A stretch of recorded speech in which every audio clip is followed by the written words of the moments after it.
السلام علیکم ورحمۃ اللہ وبرکاتہ۔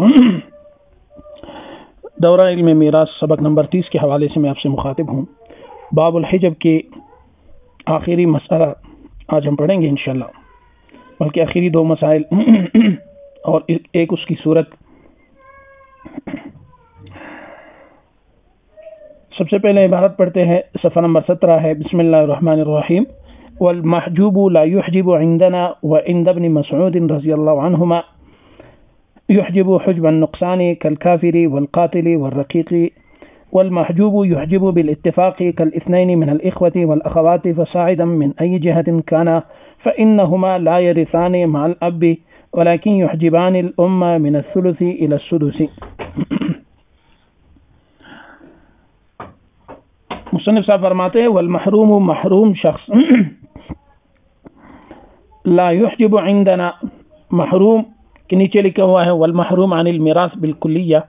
بالکل جو میراث سے محروم ہو اس کو محروم کہا جاتا ہے۔ لا يحجب وہ حاجب نہیں بنتا، مانے نہیں بنتا، نیچے پھر لکھا ہوا ہے غیرہ اپنے سے علاوہ کے لیے، عندنا ہمارے ہاں، وعند ابن مسعود رضی اللہ عنہما اور عبداللہ ابن مسعود رضی اللہ عنہما کے ہاں، یحجب وہ حاجب بنے گا، مانے بنے گا، حجب النقصان حجب نقصان کا، للحرمان حجب حرمان کا حاجب نہیں بنے گا، کالکافر والقاتل والرقیق والمحجوب والرقیق، یہاں تک یہ ایک بات۔ والمحجوب اور وہ وارث جو کہ میراث سے محجوب اور ممنوع ہوا ہو، میراث سے محروم ہوا ہو، یحجب وہ حاجب بنے گا بالاتفاق، اتفاق کے ساتھ۔ یہ جو محجوب ہے اس میں ہمارا اور حضرت عبداللہ ابن مسعود رضی اللہ عنہما کے درمیان اتفاق ہے کہ محجوب جو ہے وہ حاجب بنے گا لیکن محروم حاجب نہیں بنے گا، اور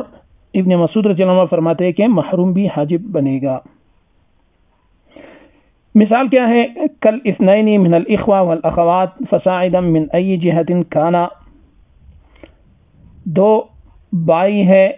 یا ایک بھائی ہے ایک بہن ہے، فصاعدا یا ان سے بھی زیادہ ہے، من ای جہت کانا جس جہت سے بھی یہ بھائی بہن ہو، خواہ یہ باپ شریک ہو یا ماں باپ دونوں شریک ہو یا صرف ماں شریک ہو۔ فإنہما، اب یہ دو بھائی جو ہے یعنی بہن بھائی کم از کم یا اس سے زیادہ، لا یرثان مع الاب، وہ باپ کی موجودگی میں وارث نہیں بنتے، ولکن یحجبان الام، لیکن وہ مانے بن رہے ہیں الام ماں کے لیے، من الثلث ثلث مال لینے سے، الی السدس سدس مال لینے تک، یعنی وہ ماں کو اپنی موجودگی کی وجہ سے سدس مال لینے نہیں دے رہے بلکہ وہ سدس مال لینے دے رہے ہیں۔ یہ عبارت کا ترجمہ۔ اب اس کے بعد سب سے پہلے آپ محروم اور محجوب کو پہچان لیں۔ محروم اس شخص کو کہا جاتا ہے کہ جو بالکلیہ میراث سے محروم ہو، اور دوسرا محروم کا اپنا مقصد کہ محروم میت کے وارثوں میں سے وہ وارث ہے کہ جس میں وراثت سے روکنے والی چیز اسی وارث کے ذات ہی میں موجود ہو، وہ سبب جس کی وجہ سے یہ میراث سے محروم ہو رہا ہے اس کو محروم کہتے ہیں۔ مثال جیسے کہ میت کے وارثوں میں سے کوئی ایک کافر ہے یا قاتل ہے یا غلام ہے، اب یہ کفر یا قتل یا یہ غلامی جو ہے یہ اس وارث کے ذات ہی کے اندر موجود ہے، کسی اور رشتہ دار کی وجہ سے اس شخص میں نہیں آئی ہے، تو ایسے صفت کے حامل کو محروم کہا جاتا ہے۔ دوبارہ سماعت فرما لے۔ محروم میت کا وہ وارث ہے کہ جس میں وراثت سے روکنے والی چیز اسی میت کے وارث کی ذات ہو، یعنی اس میت کے وارث میں کوئی ایسی سبب موجود ہے اس کی ذات میں جو اس کو میراث سے محروم کر رہی ہے، جیسے کہ کفر ہوا، قتل ہوا، غلامی ہوئی، اس کو کہتے ہیں محروم۔ اور دوسری تعریف ہے محجوب۔ محجوب کی تعریف یہ ہے کہ محجوب وہ میت کا وارث ہے کہ جس کی ذات میں تو کوئی ایسی سبب موجود نہ ہو جس کی وجہ سے محجوب میراث سے محروم ہو، بلکہ کسی خارجی وجہ سے وہ میراث سے محروم ہو جائے۔ مثال کے طور پر باپ کی موجودگی میں دادا یہ میراث سے محروم ہوتا ہے، اب یہاں پر دادا کی ذات میں کوئی ایسا سبب نہیں ہے جو میراث سے محروم کر رہی ہے، بلکہ خارج میں یعنی میت کا باپ وہ موجود ہے، اس وجہ سے میت کا دادا جو ہے وہ میراث سے محروم اور ممنوع ہو رہا ہے، محروم ہو رہا ہے۔ یہ ان دونوں کے درمیان فرق ہوا۔ اب مسئلہ یہ ہے پہلا مسئلہ کہ محروم شخص کیا وہ دوسرے کے لیے حاجب بن سکتا ہے یا نہیں؟ حاجب مطلب مانع عن المیراث بن سکتا ہے یا نہیں؟ اب اس میں ہمارا اور حضرت عبداللہ ابن مسعود رضی اللہ عنہ کے درمیان اختلاف ہے، لیکن مطلب یہ ہے یہ ہمارے درمیان اختلاف نہیں ہے، بلکہ ہمارے ساتھ اس مسئلے میں ہمارے اکابر صحابہ ہے، ہمارے اکابر صحابہ کی قول سے تائید لے کر ہم نے یہ مسئلہ بیان کیا ہے۔ تو اختلاف یہ ہے کہ محروم جو ہے وہ ہمارے ہاں جو ہے وہ حاجب نہیں بن سکتا۔ محروم یعنی وہ شخص جو بالکل یا میراث سے محروم ہو اور سبب محرومیت اس وارث کی ذات میں کوئی سبب ہو، وہ شخص بالکل حاجب نہیں بن سکتا، یعنی کسی اور وارث کو میراث سے محروم نہیں کر سکتا۔ وعند ابن مسعود رضی اللہ عنہما، اور عبداللہ ابن مسعود رضی اللہ عنہما کی مذہب اور اس کی رائے کے مطابق وہ فرماتے ہیں یحجب حجب النقصان، کہ محروم جو ہے وہ حاجب بن سکتا ہے، اور حاجب کی چونکہ دو قسمیں تھی حجب کی، ایک حجب حرمان تھا مطلقاً محروم کر دینا، اور ایک حجب نقصان تھا زیادہ حصے سے کم درجے پر لانا۔ تو حضرت کی ہاں عبداللہ ابن مسعود رضی اللہ عنہ کے ہاں جو ہے محروم شخص وہ حاجب نقصان کا سبب تو بنے گا لیکن حاجب حرمان کا سبب نہیں بنے گا۔ مثال کیا ہے؟ کل کافر والقاتل والرقیق، جیسے کہ کافر ہے، قاتل ہے، غلام ہے میت کے رشتہ داروں میں۔ اب میت کے رشتہ داروں میں کافر یا قاتل یا غلام موجود ہے، تو اب ان کی وجہ سے وہ لوگ اگر یہی کافر قاتل رقیق یہ کافر نہیں بلکہ مسلمان ہوتا، قاتل نہ ہوتا یا غلام نہ ہوتا، تو ان کی وجہ سے جو رشتہ دار میراث سے محروم ہو رہے تھے اب بھی عبداللہ ابن مسعود رضی اللہ عنہ کے قول کے مطابق میراث سے محروم ہو جائیں گے، لیکن بالکلیہ نہیں بلکہ حجب نقصان کے ساتھ۔ اور ہمارے ہاں وہ کافر قاتل رقیق کی وجہ سے وہ رشتہ دار اگر یہی کافر قاتل رقیق مسلمان ہوتے تو وہ رشتہ دار میراث سے محروم ہو جاتے، اب ان کے کفر قتل اور رقت کی وجہ سے وہ میراث سے محروم نہیں ہوں گے۔ یہ ہمارے مذہب۔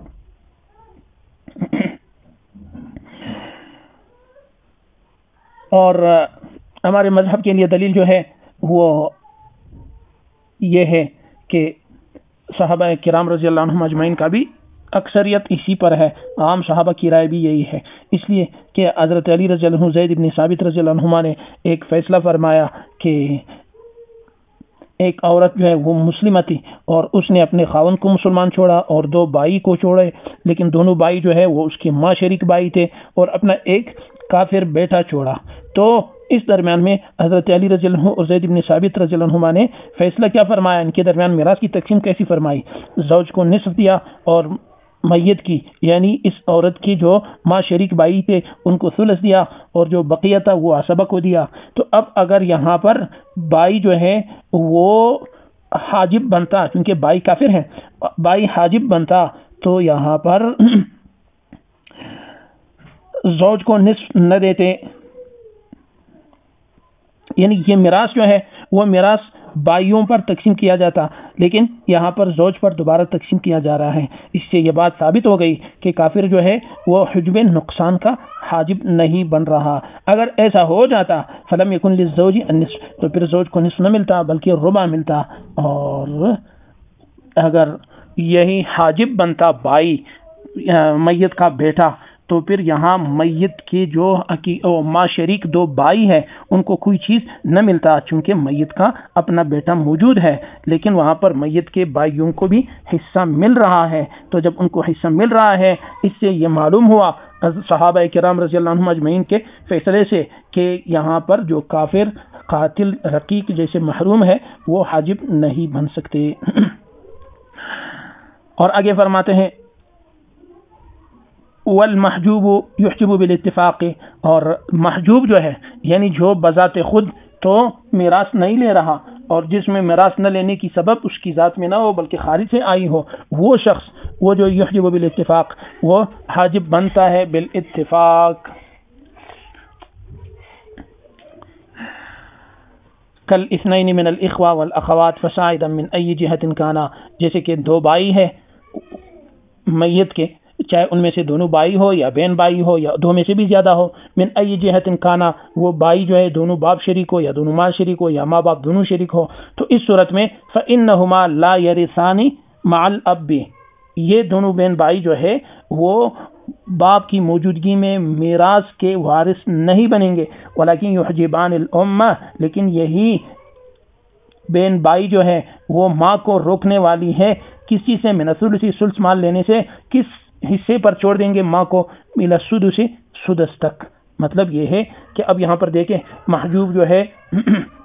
وہ یہی کل اثنین من الاخوہ والاخوات ہے، لیکن یہی لوگ باپ کی موجودگی میں میراث سے محروم ہیں، تو یہ محجوب ہو گئے باپ کی موجودگی کی وجہ سے، لیکن یہی لوگ خود محجوب بن گئے لیکن پھر دوبارہ حاجب بھی بن رہے ہیں، میت کی ماں موجود ہے، تو اب یہاں پر میت کی ماں جو ہے وہ ثلث مال نہیں لے گی، کیونکہ یہاں پر میت کے حقیقی یا اخیافی یا اللاتی بہن بھائی موجود ہے، بلکہ میت کی ماں سدس لے گی۔ اب یہاں پر ماں کو ثلث سے سدس تک پہنچنے کا جو سبب اور ذریعہ بنا وہ وہی محجوب بہن بھائی ہوئے میت کے، تو اس میں ہمارا اور صحابہ کرام میں سے حضرت عبداللہ ابن مسعود رضی اللہ عنہ کے درمیان اتفاق ہے کہ محجوب جو ہے وہ بالکل حاجب بن سکتا ہے، لیکن محروم جو ہے وہ نہیں بن سکتا، اور حضرت فرماتے ہیں کہ محروم بھی حاجب بن سکتا ہے، اور ہمارا مثال اور ہماری دلیل اور ہمارا اثر جو صحابہ کرام سے ثابت ہے، حضرت علی رضی اللہ عنہ سے اور زید بن ثابت رضی اللہ عنہ سے، وہ ہم نے بیان کر دی۔ اگر مزید اس کی تفصیل دیکھنا چاہتے ہیں تو آپ صفحہ نمبر حاشیہ نمبر 10 دیکھ لیں، انشاءاللہ آپ کو شرح صدر ہو جائے گی۔ فی الحال اسی پر اکتفا کرتے ہیں، اور